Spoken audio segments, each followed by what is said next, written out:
আরজিকর কাণ্ড নিয়ে যখন গোটা দেশ উত্তাল, তখন আঙুল উঠল কলকাতা পুলিশের দিকে। একদিকে আরজিকর কাণ্ডে কলকাতা পুলিশ যেসব কাণ্ড কারখানা করছে, তাতে সমস্ত নাগরিকরা তাদের উপর ক্ষেপে আছে। তারা যতই নিজেদের বাঁচানোর চেষ্টা করুক না কেন, তাদের প্রতি অভিযোগের অন্ত নেই। এর মধ্যেই নতুন করে একের পর এক ঘটনা। কলকাতা পুলিশের দিকে আঙুল উঠল তোলাবাজি নিয়ে। বারবার কলকাতা পুলিশের দিকে আঙুল উঠছে। সমাজে ইমেজ বাঁচাতে সমাজ মাধ্যমে শরণাপন্ন হয়েছে কলকাতা পুলিশ, সেখানেও অস্বস্তির কাঁটা। 2-3 দিন ধরে হঠাৎ করে ছবিটা ভাইরাল। বাস থেকে টাকা তোলার অভিযোগ। ফেসবুক পোস্ট দিয়ে কলকাতা পুলিশ দাবি করে ছবিটা ফেক, কিন্তু তারপর তারা আবার দাবি করে 25শে আগস্ট নাকি আইন মেনেই জরিমানা করা হয়েছিল। সঙ্গে একটি চালানের ছবিও পোস্ট করে কলকাতা পুলিশ। এরপরেই ঘটে নয়া মোড়। সোশ্যাল মিডিয়ায় নাগরিকরা আর একটি পোস্ট হাতিয়ার করে দাবি করে সেটা 2023 সালের অগস্টের, যেটা আদপেই 2024-এর নয়, যেটা কলকাতা পুলিশ সমাজ মাধ্যমে পোস্ট করেছিল।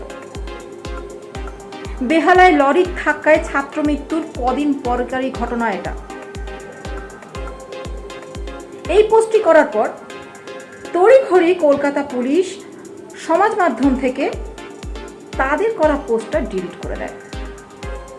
এখন প্রশ্ন উঠছে, 2023 সালের ঘটনা এই বছর পর 25শে আগস্ট কিভাবে জরিমানা করলো কলকাতা পুলিশ? স্কটল্যান্ড ইয়ার্ডের সঙ্গে তুলনা করা হয় কলকাতা পুলিশকে, অথচ তিলোত্তমা কাণ্ডের আবহে সেই কলকাতা পুলিশের অস্বস্তির অন্ত নেই। 1 সেপ্টেম্বর ছিল পুলিশ দিবস। এদিনও অস্বস্তি এড়াতে পারল না লালবাজার। সম্প্রতি বাস থেকে টাকা নেওয়ার একটি ছবি ভাইরাল হয়। তোলাবাজির অভিযোগ ওঠে পুলিশের বিরুদ্ধে। কলকাতা পুলিশ সেটিকে ফেক লিখে দিয়েছিল। কলকাতা পুলিশ তাদের ফেসবুক পেজে দাবি করেছিল জরিমানা নেওয়া হচ্ছে, কিন্তু আজ দেখা গেল ছবিটি 2023 সালের। তারপরে সাম্প্রতিক পোস্টটি পুলিশ সরিয়ে ফেলে ফেসবুক পেজ থেকে।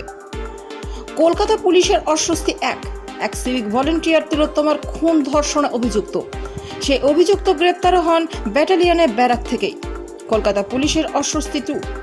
শুক্রবার রাতে কলকাতা পুলিশের মুখ পুড়িয়েছেন আর এক সিভিক ভলেন্টিয়ার। ব্যারিকেড ভেঙে প্রতিবাদ মঞ্চে ঢুকে পড়েন মদ্যপ সিভিক। অভিযোগ তোলেন রবীন্দ্রভারতীর প্রতিবাদীরা। সিভিককে পালানোর সুযোগ করে দিয়ে আন্দোলনকারীদের বিক্ষোভের মুখে পড়েন ট্রাফিক সার্জেন্ট। দুজনের বিরুদ্ধেই ব্যবস্থা নিতে বাধ্য হয়েছে লালবাজার। কলকাতা পুলিশের অস্বস্তি 3। একের পর এক ঘটনা। বারবার কলকাতা পুলিশের দিকে অভিযোগের আঙুল। সমাজে ইমেজ বাঁচাতে সমাজ মাধ্যমে শরণাপন্ন হয়েছে কলকাতা পুলিশ, সেখানেও অস্বস্তির কাঁটা। 2-3 দিন ধরে হঠাৎই ছবিটা ভাইরাল। বাস থেকে টাকা তোলার অভিযোগ। ফেসবুকে পোস্ট দিতে কলকাতা পুলিশ দাবি করে ছবিটি ফেক। 25শে আগস্ট নাকি আইন মেনেই জরিমানা করা হয়েছিল। সঙ্গে একটি চালানের ইমেজও পোস্ট করে পুলিশ। এরপরই ঘটনা নয়া মোড় নেয়। সোশ্যাল মিডিয়ায় নাগরিকরা আরেকটি পোস্ট হাতিয়ার করে দাবি করে ছবিটি 2023 সালের অগস্টের। বেহালায় লরির ধাক্কায় ছাত্র মৃত্যুর কদিন পরেই তোলা। প্রশ্ন ওঠে 2023 সালের ঘটনা এ বছর 25শে আগস্ট কিভাবে জরিমানা করলো কলকাতা পুলিশ? সোশ্যাল মিডিয়ার নাগরিকরা প্রশ্ন তুলতেই প্রথমে টাইমলাইন থেকে পোস্টটি সরিয়ে দেয় কলকাতা পুলিশ। কমেন্টও অফ করে দেয়। রবিবার ছিল পুলিশ দিবস। এই নিয়েও কলকাতা পুলিশ একটি পোস্ট করেছিল। সেখানেও নাগরিকরা ছবি বিতর্ক নিয়ে প্রশ্ন তোলেন। এরপর বিকেলের দিকে ফেক সংক্রান্ত গোটা পোস্টটি সরিয়ে দেয় পুলিশ। প্রশ্ন ওঠে, ফেক বলে নিজেদের ফেঁসে গেল কলকাতা পুলিশ। বিজেপির রাজ্য সভাপতি সুকান্ত মজুমদার বলেন, কলকাতা পুলিশ তো এখন ফেক ভিডিও, ফেক ছবি, ক্রপ করা ছবি দেখাচ্ছে।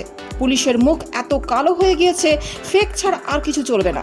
তৃণমূল নেতা কুলান ঘোষের বক্তব্য, যারা সোশ্যাল মিডিয়ায় হ্যান্ডেল করেন তাদের আরও বেশি করে সতর্ক করা উচিত। এমন কিছু দিয়ে দিলাম যা তথ্যগত ভুল।